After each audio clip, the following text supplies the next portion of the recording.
welcome to Our Changing State, the podcast. I'm Matthew Petty, host of Florida Matters on WUSF 89.7. For this podcast, we're taking a deep dive into topics that seem to be changing by the minute, from the environment and the economy to our politics and culture. For decades, people have been drawn to Florida by the warm weather, the beaches, theme parks, and lack of state income tax. But in the past few years, Florida's booming population has shifted those changes into overdrive. Our reporting for this podcast included an online survey where we asked people like you to share your take on this state we call home. Well, that's right, you and your neighbours drive the conversation we're having with residents and topic experts. Thanks for being here. We hope that we all learn a little more about our changing state in the process.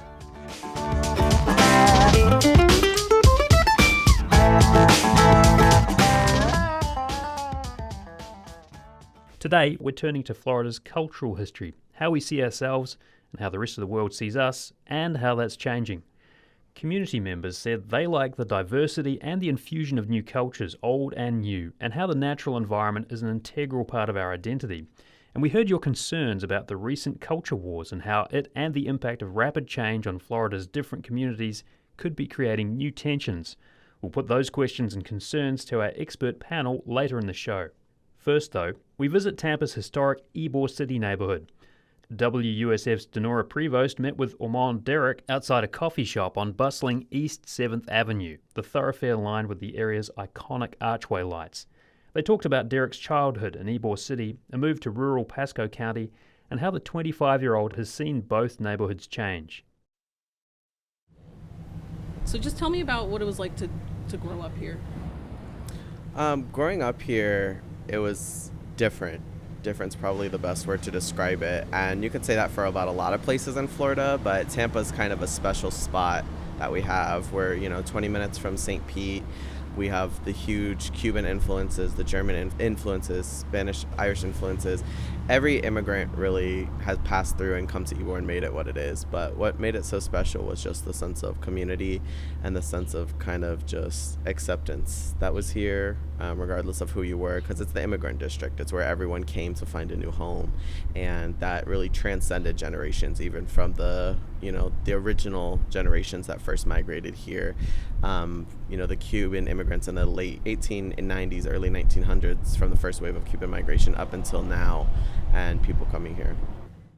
I lived here, when I was born in 1998 until about 2010, I believe is when my family moved. We moved out to Dade City because after the housing crisis in 2008, we unfortunately are some of the victims of that and were saddled with mortgages we couldn't afford. Long story short, we moved out also because of just kind of the neighborhood and the crime and things like that. We wanted to get to more of a safer place because this Ybor City wasn't always like the fun party, nice place that it is now. It was always a great neighborhood, always a nice place, but it was a little bit rough around the edges. But even after we moved, the rest of my family still remained here. So, I would spend every weekend here with my abuelita at her house up the street. I would come visit my tias, or I would go visit my bisabuelita, my great-grandmother, who lived in Gibsonton. So, from here, 15 minutes away. It was kind of hard, my family always had a car, so we were able to move around pretty frequently. But as a kid, you could only go so far. You could only take the bus so far because it really didn't go many places. But, even growing up then, it was kind of a different sense of community. Not so much different in the whole idea, but it was just, different people, different vibes. I grew up kind of on the area of Hillsborough, Nebraska, so out there, we would always go to the swap meet, the old Joyland Drive-In Theater. We would go there. The old Publix on Nebraska Avenue, like one of the original Publixes, that was our family grocery store.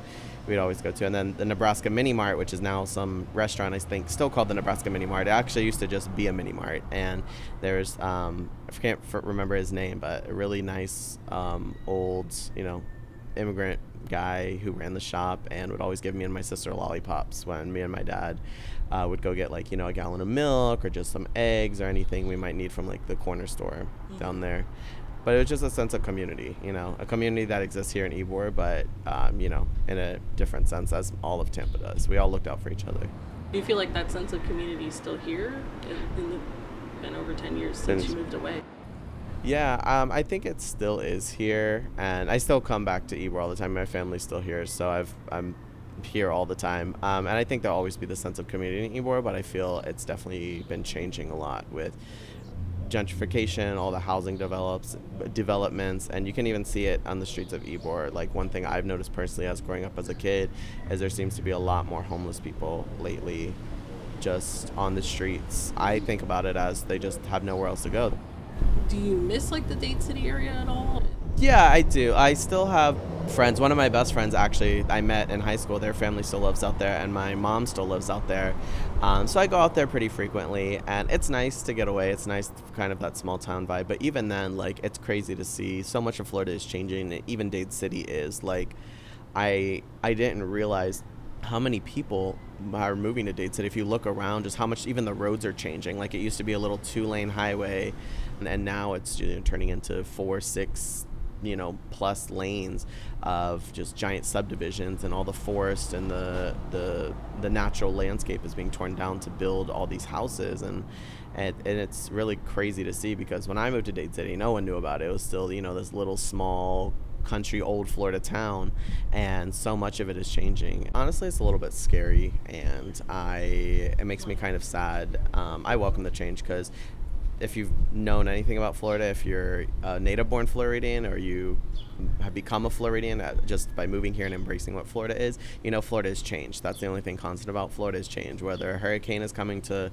chase us down and wipe us out, or if it's, another subdivision popping up down you. But I welcome people to come to Florida. My favorite thing is bringing my friends from out of state, from out of the country, that just see Florida through the news and the wild lens of the place I live, and showing them the real Florida and how it is to be here, and opening their eyes to that. And I want everyone to have that experience and live in this beautiful, wonderful place, or at least visit and have that experience. But the way that we're being built, the way that it's being built and the way that it's being done is just so unsustainable, and just not good for Florida, not good for the people, not good for the environment, not good for anyone except maybe land developers. And also the people as well. I feel very strongly, again, I love the people coming to Florida. I want them to come to Florida. But, I just want them to respect it and understand that, this is a place that people lived before them, and a lot of people that want to live here, that are from here, can't live here anymore.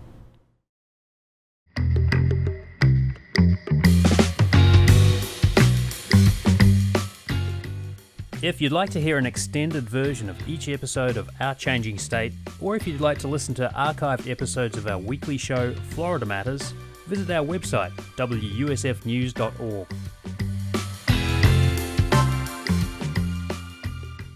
In this episode of Our Changing State, we're exploring the evolution of Florida's cultural history. So let's put the comments and questions you submitted on culture to our expert panel. Well, William Gravely is a longtime St. Petersburg resident and business owner. William, thank you so much for joining us. Thank you for inviting me. Also joined by Dr. Sarah McNamara. She's an assistant professor of history at Texas A&M University and the author of Ybor City, Crucible of the Latina South, which was just published this year. Dr. McNamara, thank you so much. Thanks for having me. And Joanna Robotham is the curator of modern and contemporary art at the Tampa Museum of Art. Joanna, thank you as well. Thank you so much. Pleasure. So many of the people we talk to in the community in Tampa Bay in our reporting for this series, comments and questions we got from our listeners, they had things to say about the influx of new people to the state. I want to first play a little bit of tape from a conversation I had recently with the University of South Florida Professor of History Emeritus Gary Mormino. He spoke via Zoom about the impact of population growth on culture. Let's take a listen. I think in 1940, there was something like an 8 million population gap between New York and Florida. Florida was the smallest state in the American South on the eve of World War II, smaller than Arkansas. You think historians are having this discussion in Arkansas today about growth problems and cultural problems? Perhaps it is a national phenomenon there. But so one is just the sheer population pressures on places that didn't even exist 40 years ago. Port St. Lucie, Cape Coral. So let me put this question to you. When you think about Florida's culture, what do you think of? Joanna, what goes through your mind when you think about Florida's culture? I consider myself still a relative newcomer to the state. I moved here from New York City about 7.5 years ago. And so I've been really privy to see these changes, in particular in the arts and culture sector. And Florida culture is incredibly vibrant, it is complicated, and it is something that I think is completely under the radar. The artists that come from the state, I think, have been largely perhaps not as acknowledged as widely as other artists, even in the South. Particularly anytime you go outside of a major arts center, I think people seem to think that the arts don't thrive. But I think that we have been able to show that the arts do thrive here in Florida. Did you know that before you moved here, or did that catch you a little bit by surprise? It caught me a bit by surprise. I mean, Miami has already had a little bit of a growing legacy. Sure. Given all of the art fairs that happen in December and the rise of, the galleries there, the various museums. Sarah, what about you? What do you think about when you think about Florida culture? So I'm a historian, and I think historically about these things. And I am struck frequently by how people think about the state, right? We imagine it in many ways as the South's playground, right? It's a place where you go to the beach. It's a place where you can go have natural vacations, right? The natural component of what Florida is, it becomes this tourist destination, right? A place where you can go to Disney World. But the way that I write about Florida is very much asking us to ground ourselves in the history of the state, the way that Gary was alluding to it in the soundbite you played, and what that means about how the state is constructed. So Florida, in and of itself, it's important to remember that it is a southern state. It was a state that was built by the labor of enslaved people. It did have a long history of Jim Crow established racial division. And upon those things, it creates an environment where Florida's incredibly diverse population has to figure out where it fits within this. Florida very often, right, the Florida that is sold is a Florida that doesn't involve those complications. But we imagine Florida as just like tropical paradise, but the reality is that it's much more complex. So when we look at things that are happening today, especially in the political landscape or within the cultural landscape, what we're really seeing is the Florida that has long existed that is in conflict with the Florida that people imagine.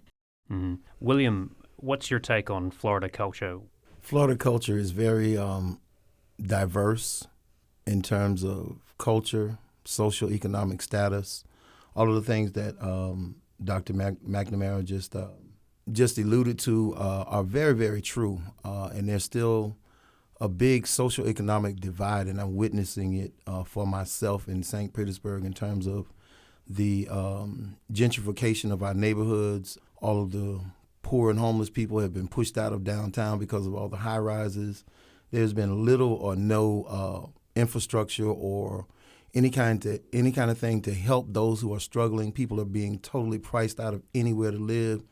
Now, on the other side, I think that Florida is a wonderful, diverse society that has much to offer anyone who comes. But it's much harder for people who are starting from the bottom to ever get off the bottom because there's no help for them. Let me read a comment from one of our listeners, Sharon Henry in Tampa. She had this to say about culture. Tampa has a vibrant culture with many different groups, LGBTQ, Hispanics, the elderly. Ybor City is a treasure. I feel that as more people come to the state, we are becoming more homogenized. I lived in St. Pete for 20 years before moving to Tampa in 2009, and I see this happening in St. Pete. Sarah, I wonder if we could just talk a little bit about the ethnic breakdown of the region and just some numbers. For context, there are about 3.2 million people living in the Tampa, St. Petersburg, Clearwater metro, another 2 million or so in surrounding counties. And in the 6 largest counties, the Hispanic population ranges from 10 to 31%, while the black population ranges from 8 to 19%. So that's kind of a snapshot of where we are in this part of Florida. But when you think about that idea of homogeneity and things becoming kind of more homogenous, what do you think? Is there some truth in that?